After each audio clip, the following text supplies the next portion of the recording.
Commander Urelvith had broken 11 species in her career. She was proud of this number. It meant she was good at her job. It meant she understood pain better than most creatures in the galaxy. The Unified Galactic Training Course had given her one purpose: find the strongest warriors from every species and make them stronger. Most of the time, this meant breaking them first. A warrior who had never touched their true limits was a warrior who would fail when it mattered most. Urelvith stood in her office on Station Kurth 7, looking at the file on her screen. Her 4 eyes moved across the data while her mandibles clicked softly. This was a habit she had when she was thinking hard about something. The file belonged to a human, a female named Elena Vasquez. Humans were new to the galactic community. They had only made contact with other species 40 years ago, which was nothing in galactic time. Most species considered them interesting but weak. They had no natural weapons, no claws, no poison, no extra hearts or backup organs. Their bones broke easily. Their skin tore like paper. They could not survive in extreme heat or cold without special equipment. And yet, somehow, they kept surviving things they should not survive. Urelvith had read the reports. A human colony ship had crashed on a frozen moon, and the survivors had lived for 2 years eating fungus and melting ice. A human exploration team had been trapped in a cave system for 6 months and walked out alive. A single human soldier had held a defensive position for 3 days against a Crothian raiding party, despite having a broken arm and no food. The galaxy did not understand humans yet. Urelvith was curious about them. Elena Vasquez was humanity's first candidate for the Apex Guardian program. This was the highest honor the Unified Galactic Training Course could offer. Apex Guardians were the elite of the elite. They protected diplomats, led special missions, and represented the absolute peak of their species' potential. No human had ever qualified.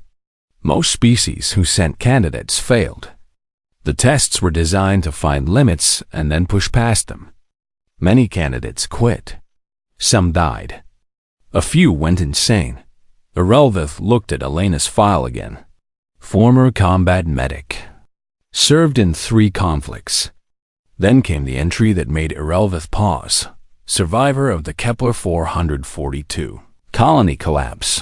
She knew about Kepler 442. Everyone did.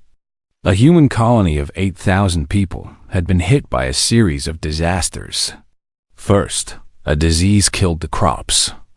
Then, the power grid failed. Then, the rescue ships were delayed by a solar storm. By the time help arrived, only 12 people were still alive. Elena Vasquez had been one of them. More than that, she had been alone for the final 3 years. The other survivors had died one by one, and she had buried each of them. She had lived on a dead moon with no communication, no hope of rescue, and no company except the grave she had dug. When the rescue team finally arrived, they found her sitting in the colony's main hall, reading a book. She had looked up at them and said, "You're late." Urelvith closed the file. She would meet this human tomorrow. The next morning, Elena Vasquez arrived at Training Bay 9. Urelvith watched her enter through the observation window. The human was smaller than expected. She had dark hair cut short, brown skin marked with old scars, and eyes that seemed too calm for someone about to face the hardest tests in the galaxy. Urelvith walked down to meet her. Up close, the human looked even less impressive. She was thin, almost fragile. Her hands were steady, but they were soft hands. Healer's hands, not warrior's hands. "Elena Vasquez," Urelvith said. "I am Commander Urelvith. I will be your trainer for the Apex Guardian Qualification Program." "Commander." Elena nodded once. Her voice was quiet but clear. "You understand what you have volunteered for?" "I read the materials." Urelvith made a sound that was almost a laugh. "The materials do not describe what happens here. Words cannot describe it. I have broken Crothians who can regrow their limbs. I have broken Veloci who can sleep through any pain. I have broken a Drath warrior whose ancestors conquered 3 star systems. She leaned closer to the human. Elena did not step back. All of them failed the final stillness. Every single one. What makes you think you will be different? Elena met her 4 eyes without flinching. I don't think anything, Commander. I'm just here to try. This answer surprised Irelvith. Most candidates came in with confidence. They boasted about their strength, their training, their species' proud history. This human spoke like someone who had nothing to prove. The tests will begin tomorrow, Irelvith said. You will be given quarters tonight. I suggest you rest. You will not sleep much once we begin. Elena nodded again. Thank you, Commander. She turned and walked toward the quarters without asking for directions. Irelvith realized she must have memorized the station layout before arriving. A small thing, but it showed preparation, planning. Irelvith returned to her office and pulled up Elena's psychological profile. The Corps had done extensive testing before accepting her as a candidate. The results were strange. Elena Vasquez showed no signs of trauma. This should have been impossible. After Kepler 442, after 3 years alone, after burying everyone she knew, she should have been scarred in ways that showed on every test. But her mind was quiet, stable. The psychologists had written notes like unusual resilience and unclear coping mechanisms. One note caught Irelvith's attention. It was from a human psychologist who had evaluated Elena before her application. Patient shows no desire for revenge, glory, or recognition. When asked why she wants to join the Apex Guardian program, she said, because someone should. When pressed for more explanation, she said, I survived when others didn't. That means I have a debt to pay. Irelvith read this several times. She had trained hundreds of candidates from dozens of species. They all wanted something: power, fame, honor, revenge, the desire to prove themselves. This human wanted to pay a debt. To whom? For what? Irelvith shut off the screen and stood by her window, looking out at the stars. Somewhere out there was Earth, the human homeworld. A small planet around an ordinary star. Nothing special about it, and yet it had produced Elena Vasquez. Tomorrow, the test would begin. Irelvith would learn what this human was made of. She would find Elena's limits and push past them. She would break her, just like she had broken all the others. She was certain of this. She was wrong. The test began on the first morning with pain. This was standard procedure. Every species understood pain. It was the universal language of the body, the alarm system that said something was wrong. The first stage of any Apex Guardian training was to teach candidates that pain was information, nothing more. It could be acknowledged and then ignored. Elena Vasquez sat in the testing chair while technicians attached sensors to her skin. Irelvith watched from the observation room above, her 4 eyes tracking every movement the human made. Beginning Phase 1, the lead technician announced. Electrical stimulation. Small currents ran through the sensors, targeting nerve clusters. It was not enough to cause damage, but it was enough to hurt. Most candidates tensed up, gritted their teeth, made some sound of discomfort. Elena's fingers twitched. That was all. Increased to Level 3. Irelvith ordered. The technician hesitated. Level 3 was usually reserved for the second day, but he followed orders. The current increased. Elena's jaw tightened. Her breathing changed, becoming slower and more controlled. She closed her eyes. Level 5. Now the human's body responded. Muscles tensed across her shoulders and neck. Sweat appeared on her forehead. But she did not cry out. She did not ask them to stop. Irelvith leaned forward. Level 7. Commander, Level 7 could cause tissue damage in humans. Their nervous systems are more sensitive than most species. She signed the waiver. Level 7. The technician obeyed. Alana's hands gripped the armrests of the chair. Her knuckles turned white. A small sound escaped her throat, something between a gasp and a grunt. But she did not scream. She did not beg. When the current finally stopped, she opened her eyes and looked directly at the observation window. She knew Irelvith was watching, and she wanted the commander to know that she was still there, still present, still fighting. The tests continued through the day. Temperature extremes came next. The room dropped to freezing, and Elena's lips turned blue. Then it rose to levels that should have caused heat stroke, and she sweated through her clothes until they were soaked. Through it all, she controlled her breathing. She never complained. Interesting, Irelvith said to her assistant, a young Morvith named Kellen. Her pain tolerance is above average for humans, but not exceptional. What is exceptional is her control. Control, Commander? She is not blocking the pain. I can see it in her vitals. She feels everything we do to her, but she chooses how to respond. That is rare.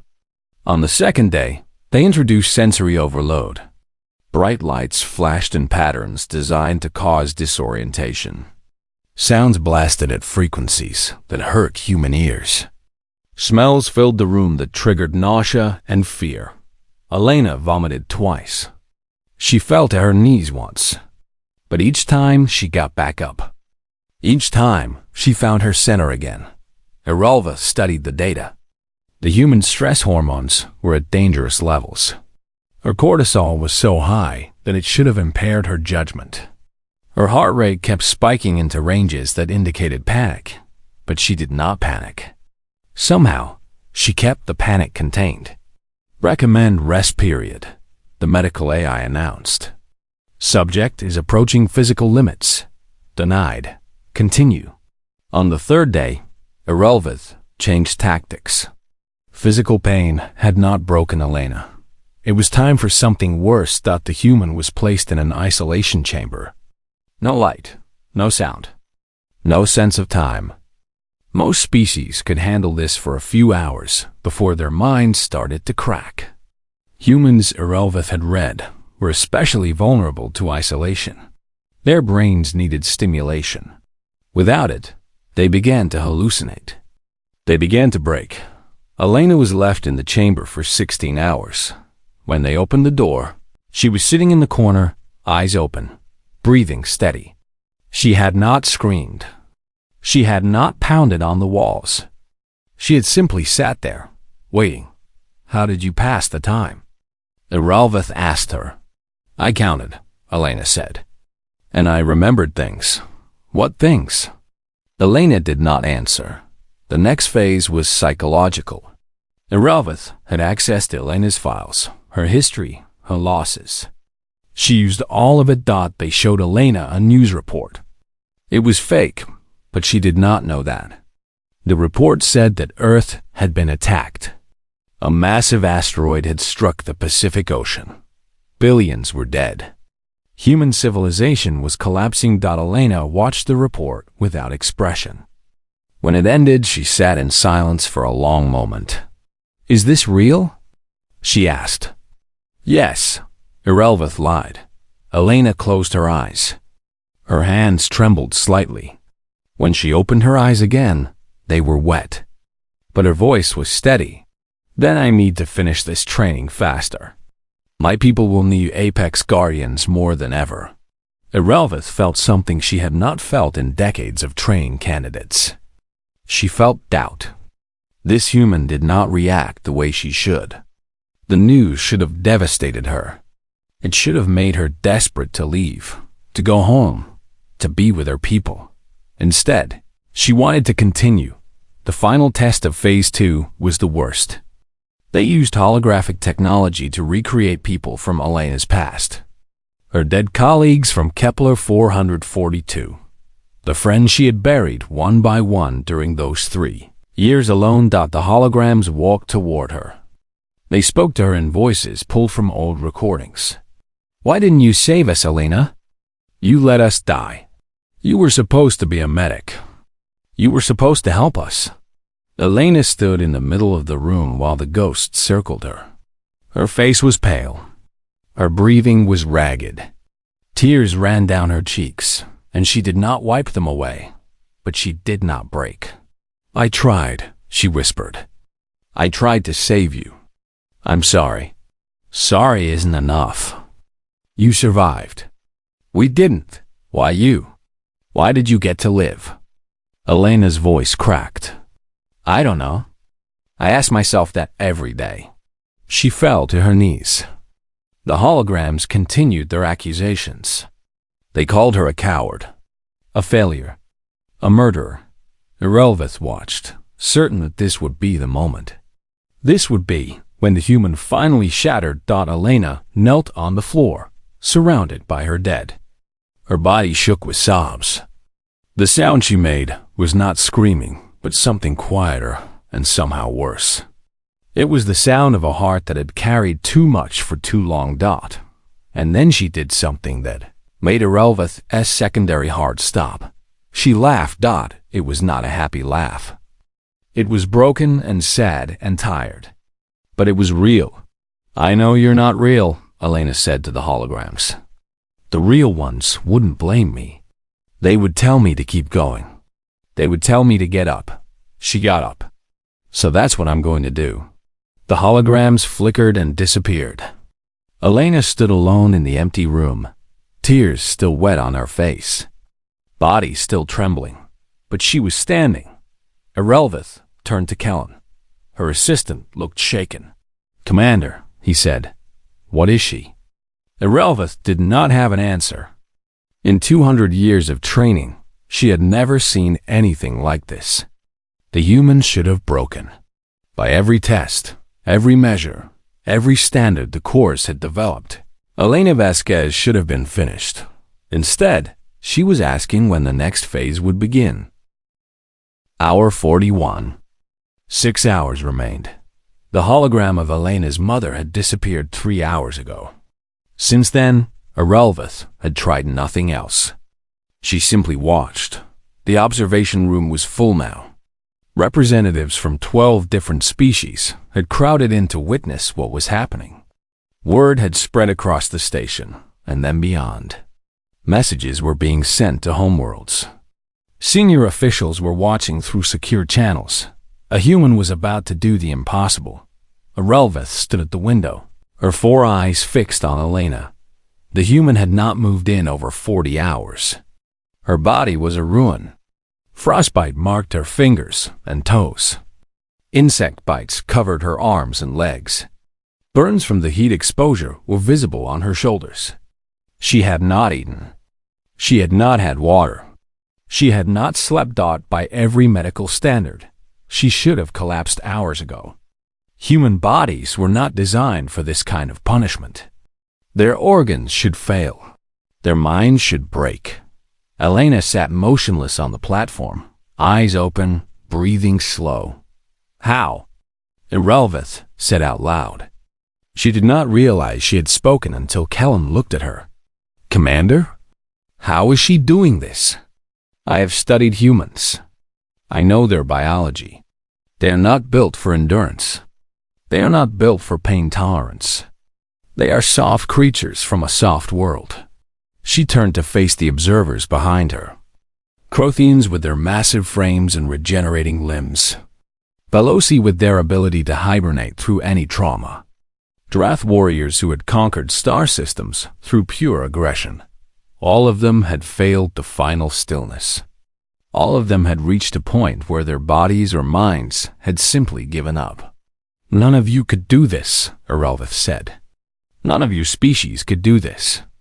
And yet, this human, this fragile little creature, sits there and refuses to break. Why?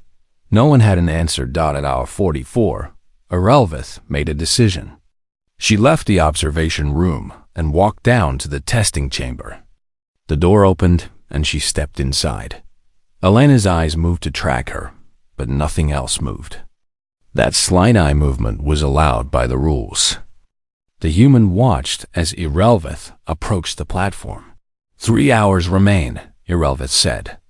You will pass. I know this now. Nothing I have can stop you. Elena did not respond. But I need to understand.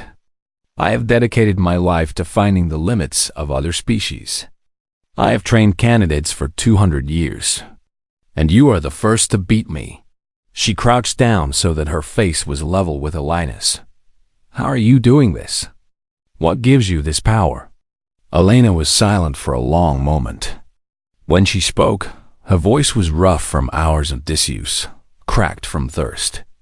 You tested my body, she said. Every hour, you found new ways to hurt it. New ways to make it scream. Yes, and you tested my mind. You showed me my worst memories. You used my love for my mother against me. You tried to break me from the inside. Yes, Elena's cracked lips curved into something that might have been a smile. But you don't understand what humans actually are. Irelvith waited. We're not strong because we don't feel pain. We feel everything. Right now, every part of my body is screaming at me to move. My nerves are on fire. My muscles are cramping. My brain is begging me to scratch, to shift, to do anything. Then how do you resist? Because pain is just information. It tells me something is wrong. But it doesn't get to decide what I do about it. Irelvith's mandibles clicked rapidly. This was a concept she had heard before. She had taught it herself. Pain is information. But no one had ever demonstrated it like this.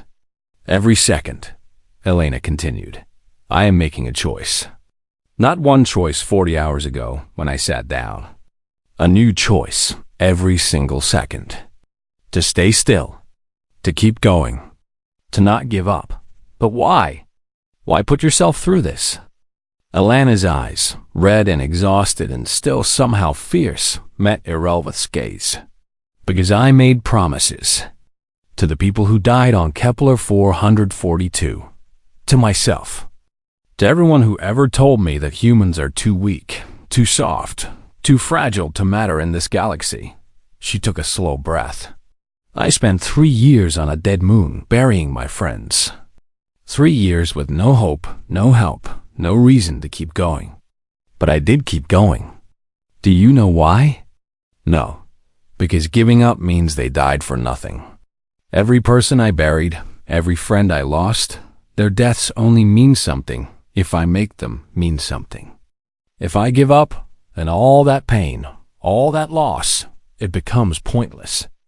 But if I keep going, if I do something with the life I still have, then their memory lives on through me.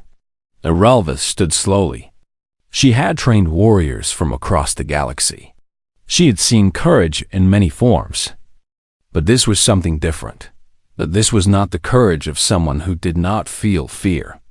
It was the courage of someone who felt everything, every fear, every pain, every doubt, and chose to act anyway. Your species, Irelvith said slowly, is not strong despite your weaknesses.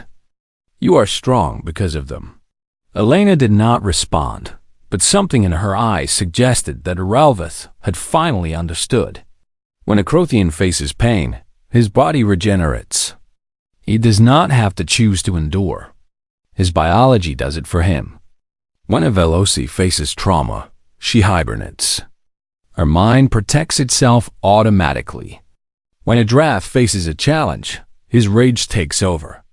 He becomes an animal, acting on instinct. Irelvith looked at the small human on the platform. But you have none of those things. No automatic responses. No biological shortcuts. When you face pain, you feel it fully. When you face fear, you experience it completely. And then you choose what to do. Yes, Elena said. That is why you can do this.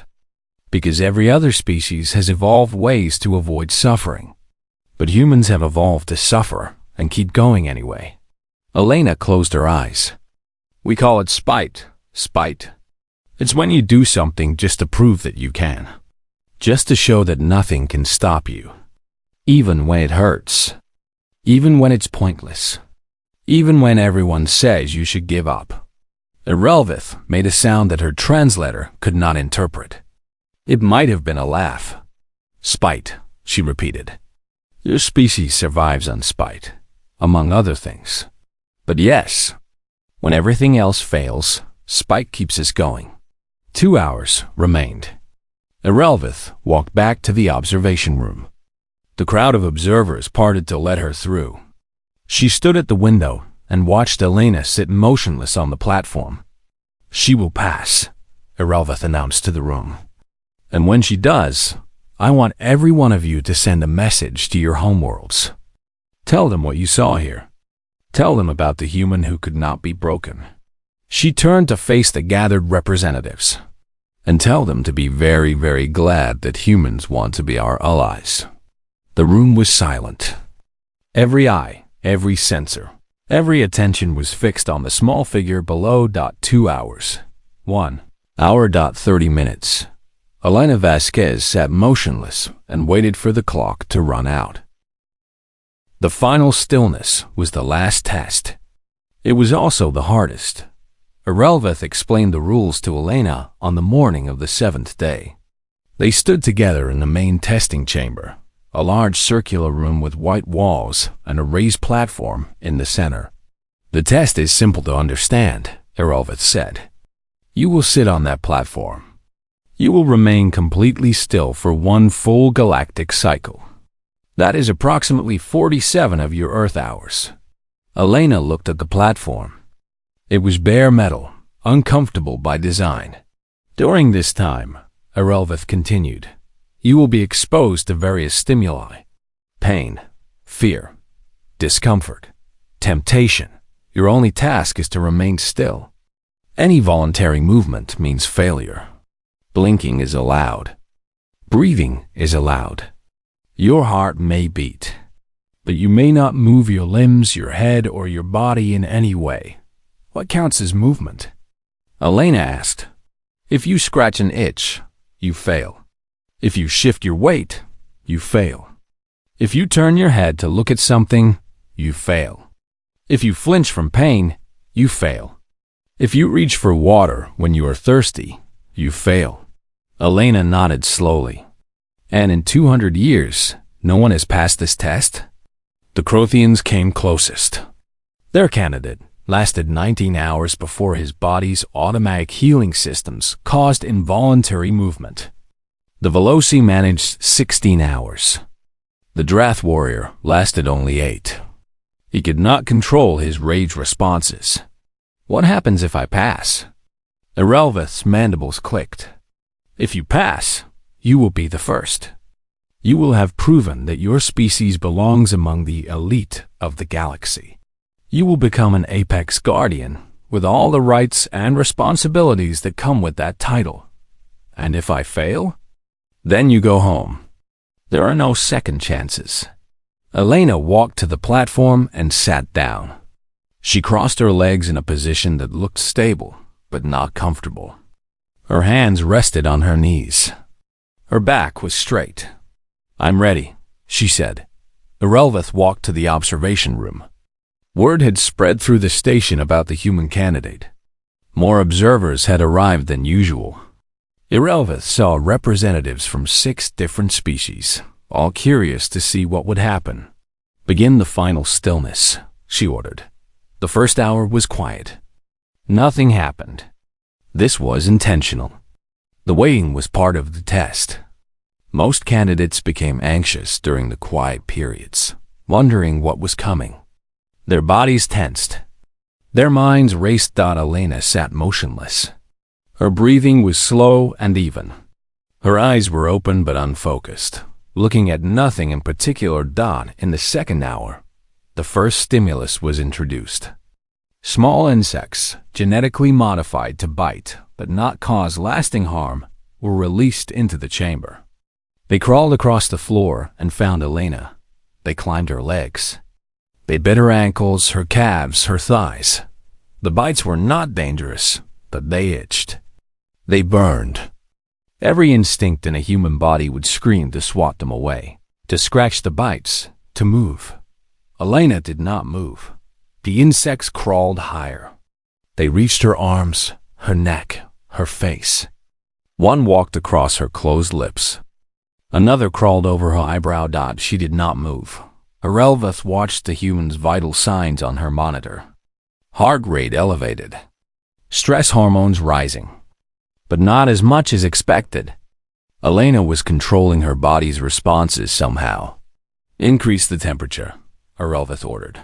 The room grew hot. Then hotter. Sweat formed on Elena's skin. The insects, disliking the heat, began to leave. But the heat itself became a new torment. It was hard to breathe in air that hot. It was hard to think. Elena's breathing changed, becoming shallower. But she did not move to wipe the sweat from her face. She did not shift to find a cooler position. Hour 5. Hour 8. Hour 12. The temperature dropped suddenly. Within minutes, the room was freezing. Frost formed on the metal platform. Elena's sweat turned to ice on her skin. Her lips turned blue. Her body wanted to shiver, to curl up, to conserve heat. She did not shiver. She did not curl up. She sat still as the cold tried to kill her. Her core temperature is dropping, the medical AI reported. Risk of hypothermia is increasing. Is she in immediate danger? Not yet. But continued exposure at this level could cause permanent damage within 4 hours. Noted. Continue. At hour 16, they introduced sound. Not just loud sounds, but frequencies that caused physical pain in human ears. Sounds that made the skull feel like it was vibrating apart. Sounds that triggered deep fear responses from ancient parts of the human brain. Elena's jaw tightened. Her eyes squeezed shut, but she did not raise her hands to cover her ears. She did not turn her head away from the speakers. At hour 23, they played recordings. Elena's mother. Her voice had been pulled from old communications. Personal messages Elena had saved from before Kepler 442. Elena, honey, please come home. I miss you so much. I'm worried about you. Please, just move. Just stand up and come home to me. I need you. Tears ran down Elena's frozen cheeks. She had not seen her mother in over a decade. She did not know if her mother was still alive, but she did not move. Hour 30. Hour 35. Elveth had run through most of her standard protocols. She decided to use the final weapon in her arsenal. It was something she had never used on a human before, because she had not thought any human would last long enough to need it. She played the real footage from Kepler-442. Not fake news reports. Not holographic recreations. The actual recordings from the colony's security systems. The cameras had captured everything. The slow death of the crops. The failure of the power grid. The spreading sickness. The bodies. Elena's friends and colleagues dying one by one. And Elena herself, younger and not yet broken, trying to save them. Failing to save them. Burying them in the frozen ground while tears froze on her face. Stop, Elena whispered. It was the first word she had spoken in over 30 hours. Elveth leaned forward. If you want it to stop, move. Stand up. Walk away. No one will blame you. Elena's eyes were fixed on the footage. She watched herself dig graves in the ice. She watched herself say goodbye to people she had loved. No, she said. No? I said no. I won't move. The footage continued. Hour 36. Hour 38. Hour 40. Elena sat motionless on the platform, watching the worst moments of her life play out on the screens around her. Her body was covered in insect bites, frostbite, and burns. Her lips were cracked. Her eyes were red from crying and exhaustion. But she did not move. Elveth stood up from her chair. She walked to the window of the observation room and looked down at the human on the platform. She had broken 11 species. She had found the limits of creatures far stronger, far faster, far more naturally gifted than this small human woman. And she could not break Elena Vasquez. 7 hours remaining, Kellen said quietly. Irelvith nodded. She had one final test prepared. Something she had never used before, because she had never needed to. Something designed not to cause pain, but to offer relief. If Elena could resist this, she would pass. If she could resist this, Irelvith would have to accept that humans were something new, something the galaxy had never seen before. She gave the order. The lights in the chamber changed. The temperature became comfortable. The sound stopped. The footage disappeared, and the door opened.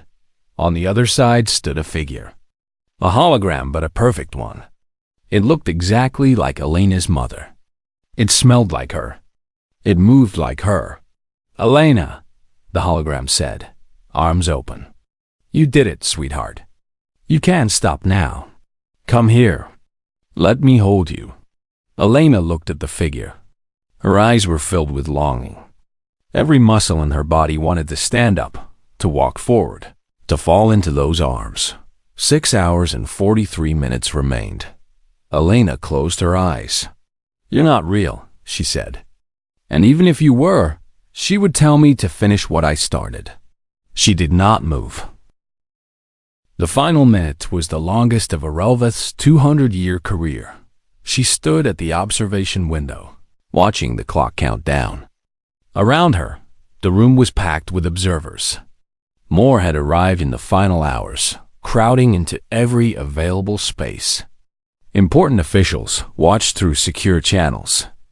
The moment was being recorded and would be broadcast across the galaxy. A human was about to become the first being in history to complete the final stillness. 30 seconds.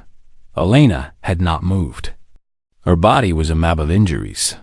Frostbite blackened her fingertips. Burns marked her shoulders. Insect bites covered her arms in angry red welts. Her lips were cracked and bleeding. Her eyes were bloodshot and sunken, but she was still there. Still conscious. Still choosing, second by second, to remain still. 20 seconds. Irelvith remembered the 11 species she had broken. The Crothians with their massive bodies and regenerating limbs. The Veloci who could sleep through any pain. The Drath warrior who had conquered star systems. All of them had failed where this small, fragile human had succeeded. 10 seconds. The room held its breath. Dozens of beings from across the galaxy watched in silence. 5 seconds. 4.3.2. Reached 0. A soft chime sounded through the chamber. The final stillness is complete. The Station A announced. Candidate Elena Vasquez has passed. For a moment, nothing happened. Then Elena's eyes closed. Her shoulders dropped slightly, the first voluntary movement she had made in 47 hours. "I did it," she whispered. Then she fell forward. Medical teams rushed into the chamber. They caught her before she hit the ground, lifting her onto a floating stretcher. She was barely conscious, her body finally giving in to the exhaustion it had fought for so long. Irelvith walked down from the observation room. The crowd parted to let her through. She reached the stretcher as the medical team was preparing to transport Elena to the healing bay. "Elena Vasquez," Irelvith said. Elena's eyes opened slowly. They were unfocused, distant, but still aware. "You passed. You are the first being in galactic history to complete the final stillness unassisted." "Good," Elena said. Her voice was barely audible. "Told you I would try. You did more than try. You succeeded." The medical team began moving the stretcher toward the exit. Irelvith walked alongside. "When you recover," she said, "there will be a ceremony. The Galactic Council will want to meet you. You will be recognized as an Apex Guardian, the first of your species. How long until I recover?" The doctors estimate several weeks. Your body has suffered significant trauma. Elena made a sound that might have been a laugh. I've had worse. Irelveth believed her. The news spread quickly. Within hours, every major world in the unified Galactic Federation knew what had happened. A human had done the impossible. A species that had been dismissed as weak and fragile had produced a candidate who surpassed all others. The reactions were mixed. Some species celebrated. They saw humans as valuable allies, partners who could bring new strengths to the Federation. Others were worried. If humans could do this, what else could they do? What other hidden abilities did they possess? On Station Karith 7, the observers who had witnessed the final stillness returned to their ships and their homeworlds. They carried with them stories about what they had seen. Stories about a small human woman who had refused to break. 3 weeks later, Elena stood in the main hall of the Galactic Council. She wore the uniform of an Apex Guardian, silver and black with the insignia of her new rank on her shoulder. Her injuries had healed, though some scars remained. She had asked the doctors to leave them. She said they were reminders. The hall was vast, filled with representatives from hundreds of species. Irelveth stood at the front, next to the council's senior members. Elena Vasquez of Earth, the council leader announced, "You have completed the final stillness. You have demonstrated endurance, willpower, and mental strength beyond anything we have previously recorded. By the authority of the Unified Galactic Council, you are hereby granted the title of Apex Guardian." The hall erupted in applause. Elena stood still, accepting the honor with the same calm she had shown throughout her testing. When the applause died down, the council leader spoke again. "Guardian Vasquez, you are the first of your kind, but we do not believe you will be the last. Tell us, what is it about humanity that allows you to do what no other species has done?" Elena stepped forward. She looked out at the assembled representatives, hundreds of beings who had seen humans as weak, as soft, as barely worth noticing. "We're not stronger than you," she said. "We're not faster. We don't have claws or venom or backup hearts. If you put a human against most of the species in this room in a fair fight, the human would lose." She paused. "But we don't fight fair, and we don't give up." The hall was silent. Humans evolved on a planet that tried to kill us every day. Predators, diseases, natural disasters. Other humans. We survived not because we were the strongest, but because we refused to stay down. We got knocked down and we got back up. Every time. Forever. She touched the scars on her arm, the one she had asked the doctors to leave. "I spent 3 years alone on a dead moon. I buried everyone I knew. I had no food, no help, no hope. But I kept going. Not because I'm special, because that's what humans do. We keep going." She looked directly at the council leader. "The final stillness tested whether I could sit still for 47 hours. But that wasn't the real test. The real test was the 3 years before it. The real test was every time I wanted to give up and didn't. Every time I decided that today was not the day I would die." She smiled, and there was something fierce in it. "You want to know what makes humans dangerous? It's not our technology. It's not our numbers. It's that we're too stubborn to know when we've lost. We'll fight battles we can't win, climb mountains we can't climb, and sit still for 47 hours while you throw everything you have at us. And we'll do it with a smile. Because that's spite. And spite is the most human thing there is." The hall remained silent for a long moment. Then, slowly, applause began. It grew louder and louder until the walls themselves seemed to shake. YRL single quotes VE2H watched from the side of the hall. She had trained hundreds of candidates in her career. She had seen warriors from every corner of the galaxy. But she had never seen anything like Elena Vasquez.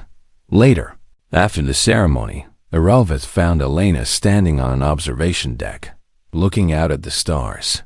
Guardian Vesquez. Elena turned. Commander, thank you for the training. You understand that your success will change things. More humans will apply for the Apex Guardian program. Other species will study your performance, trying to understand what makes your kind different. I know. And you understand that some will fear you. They will see what you did and wonder what else humans can do. Elena nodded. Good? Good? For 40 years, humans have been treated as the newcomers, the weak ones, the species that got lucky finding faster than light travel. Now they know the truth. And what is the truth? Elena looked back at the stars.